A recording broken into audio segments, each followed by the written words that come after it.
In this video, I will show the easiest way to cut a watermelon. Here we have everything needed to cut a watermelon. From left to right, there is a watermelon, knives, preferably long enough to cut through the entire rind in one pass, and a cutting board. The cutting board has a ridge around the outside which will be helpful in collecting the watermelon juice and keep the mess to a minimum. Above these items is a container for the finished cut pieces. Now let's cut the watermelon. First, we'll cut it in half.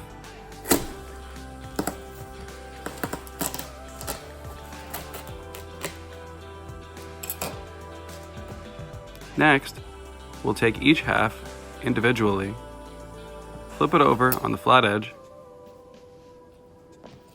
and halve it again to make 4 quarters.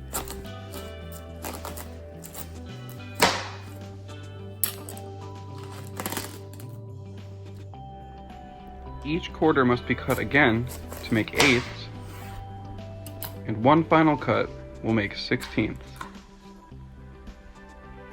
Each 16th of watermelon should be cut vertically and then horizontally along the rind to create bite-sized pieces of watermelon.